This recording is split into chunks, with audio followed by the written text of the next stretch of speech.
Good Morning Business, le débat. Et ces 4 petits spots télé créés par l'ADEME, l'Agence pour la maîtrise de l'énergie, qui ont mis le feu aux poudres la semaine dernière. 4 petits spots dans lesquels on voit un vendeur transformé en dévendeur qui conseille soit de ne pas acheter. Ils sont très bon. bien faits. Moi, je me suis plus marré qu'autre chose. Soit de ne pas acheter, soit de consommer autrement. Ça va nous faire un bon débat. 8h30 sur ce plateau. On aura Julia Faure face à Johan Petiot. C'est Impact France face à l'Alliance du commerce. Mais avant, Nicolas, qu'est-ce que vous en pensez ? J'ai beaucoup ri d'abord. Beaucoup ri. Puis c'est vrai que quand on voit que c'est gouvernement, on se dit c'est un fake. Non, c'est pas un fake. Alors après, il y a la polémique qui est là. Bon, la polémique, moi, je la comprends. Si je suis d'une fédération de commerce ou la CPME, on est en train de me dire de me faire une campagne anti-commerce, anti-magasin. En plein Black Friday. En plein Black Friday, avant le mois de décembre, qui est un mois hyper stratégique. Donc voilà, c'est l'argument, l'indignation, l'argument qui est mis en avant par les premières victimes qui sont ceux qui vendent des choses. Ensuite, je suis pas non plus surpris par l'argument de la croissance, qui est un peu celui qui est évoqué par Bruno Le Maire. Il est dans son rôle. Oui, s'il y a tout d'un coup plus de croissance en France, c'est certain qu'on va basculer en récession. Même si la croissance, c'est pas ce qui améliorera la croissance potentielle la consommation, c'est pas ce qui améliorera la croissance potentielle du pays. S'il y en avait plus soudainement, parce que plus personne n'achète rien, ça va évidemment mal se passer. Donc Bruno Le Maire dit, ça n'est pas très opportun. On veut de la croissance, on veut des emplois, on veut des commerces de centre-ville, et on fait une campagne de com qui dit n'y allez pas. Petit problème de cohérence. Après, je vois qu'effectivement notre ministre de l'écologie est droit dans ses bottes. Christophe Béchu, il a dit je retire pas. Ah oui, non, je retire pas. J'assume. Lui, il se considère un peu comme ministre de la fin du monde. Alors, ministre de la fin du monde, il assume son message qui est derrière tout ça, il y a l'idée qu'on va sauver la planète, bien sûr.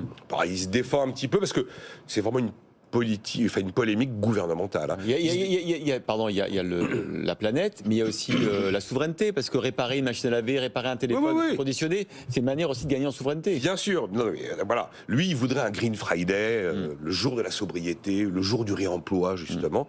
Et alors, il essaye de se blinder en disant que le SIG, le service d'information du gouvernement, a bien validé la campagne. Après, on dit que visiblement, à Matignon et à l'Élysée, personne ne l'a vu. Après, on en discutait juste avant. Notre sensibilité à cette campagne, elle sera liée à ce que nous sommes. Vous achetez rien. Moi, j'achète à peu près rien, jamais, sauf quand vraiment il fait très froid, comme par exemple. Là, vous avez besoin d'un manteau. Je me bouge. Appel aux auditeurs, Nicolas Dose a besoin d'un manteau. Envoyez une pelure. Voilà, c'est ça. J'attends pas du gouvernement qu'il passe son temps à me dire ce que je dois manger, pas manger, faire, pas faire, acheter, pas acheter, réparer, pas réparer. Je trouve ça un peu fatigant. Je pense qu'il n'est pas forcément dans son rôle, et le côté infantilisation du consommateur. Après, je suis étonné qu'il n'y ait pas eu une polémique sur le fait que le gouvernement a détourné un mot de la langue française avec cette histoire de dévendeur. Parce que quand vous faites une recherche avec des vendeurs... Ça sera un débat pour demain, ça. Quand vous faites une recherche avec des vendeurs, vous vous rendez compte qu'il n'y a pas d'occurrence. Il y a un truc... Non, mais le truc qui a un effet sur la consommation, on l'a vu avec la sobriété sur l'énergie, c'est le signal prix. Vous avez un signal prix, vous avez un effet sur la consommation. Allez, c'est parti pour la taxe carbone. Jean-Marc. Oui, absolument. Écoutez, d'abord, moi, je comprends... Non, mais Jean-Marc ne va pas dire ça. Il va dire il faut épargner, il ne faut pas consommer, il ne faut pas acheter des produits étrangers, il faut investir à l'étranger. Oui. Parlons pas à la place de Jean-Marc. Merci Jean-Marc. D'abord, écoutez, il y a tout un tas de choses que je ne comprends pas. Des vendeurs, je ne comprends pas. C'est une fake, vient de dire Nicolas, je ne comprends pas. Moi, je parle français et tous ces gens s'adressent à moi dans une espèce de sabir que je ne comprends pas. Donc, je suis... C'est drôle, des vendeurs, au début. Je suis un peu étranger à tout ça. Alors après, sur le fond... On parle en latin. Mais ils pourraient me parler en anglais, en latin, en français. En français, ce serait pas mal. Par contre, la mauvaise foi, ça vous maîtrisez assez bien quand même, Jean-Marc. Oui, mais c'est français, mauvaise foi. Ça lui évite de répondre aux questions. C'est du français. Cette campagne, Jean-Marc. Alors, cette campagne, moi, ce qui me frappe, c'est toujours 3 choses. La première chose, c'est d'abord l'incohérence au sein du gouvernement. Déjà, Christophe Béchu, dont je pense beaucoup de Français ont découvert l'existence. Ça, c'était au moins un élément positif de cette opération. Moi, j'aime bien ce débat au sein du gouvernement. Oui, pour une fois, je trouve que c'est un débat gouvernemental. En fait. Oui, mais enfin, il y a un moment où il faut ne pas débattre et il faut agir. Il faut ne pas passer son temps à s'écharper et passer son temps à diriger le pays. C'est un beau débat, consommer ou déconsommer. Ah oui, alors, mais est-ce que le gouvernement pourrait faire prendre des décisions sur la base d'un débat achevé et non pas dans le cadre d'un débat en cours? Pourquoi vous pouvez laisser le consommateur aussi se faire petit à petit une opinion? Ah oui, ça c'est un autre sujet. Ça c'est un autre sujet. Là, je rejoins un peu ce qu'a dit Nicolas, c'est-à-dire de quoi se mêle l'État, de quoi se mêle le gouvernement. Je décide si je veux consommer il faut consommer ou il faut déconsommer. La deuxième chose, c'est que effectivement, consommer ou déconsommer, dans la campagne notamment qui a été menée par Impact France, il y a toute une dimension protectionniste sur le thème il ne faut pas consommer les produits importés parce que ça nuit à notre modèle social et tout ça. Donc, deuxième élément pour moi, les gens sont des tartuffes, ils avancent masqués, ils mettent en avant un certain nombre de sujets et de problèmes pour défendre d'autres sujets, d'autres problèmes qui sont tout à fait contestables et tout à fait fallacieux. Et puis alors le troisième élément... C'est le côté nos emplettes sont nos emplois auxquels vous croyez pas.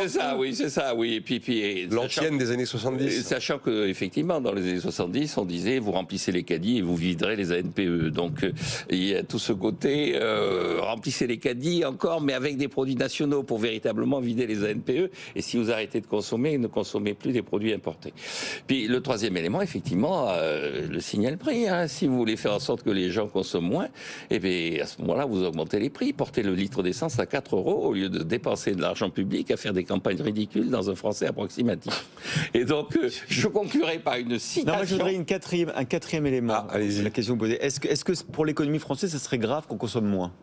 Ah ben pour l'économie française à l'heure actuelle, ce serait effectivement, ce serait plutôt un rééquilibrage parce que l'économie française manque d'épargne. Simplement, l'économie française manque d'épargne. Moi, je pensais que ça serait votre seul argument. Il n'est pas dans les trois. Je suis déçu. Je vais vous dire pourquoi. Parce que dans les gens qui consomment trop et qui dépensent trop dans l'économie française, c'est pas tellement le consommateur en tant que tel.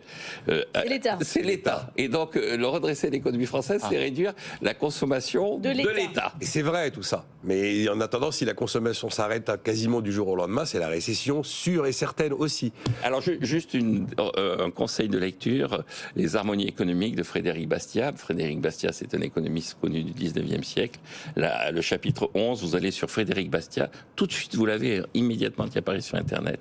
Et la conclusion c'est le bien et le mal, la moralité et l'immoralité, les harmonies et les discordances, tout vient se résoudre dans le consommateur, car il représente l'humanité. Qu'on laisse le consommateur agir, et si on veut qu'il consomme moins, qu'on augmente le prix, et notamment le prix de l'essence par des taxes. C'était la posture du Conseil national de la productivité dans son dernier rapport. Le consommateur sera vraiment l'arbitre définitif. Cette campagne, si elle était à refaire, il ne la referait pas.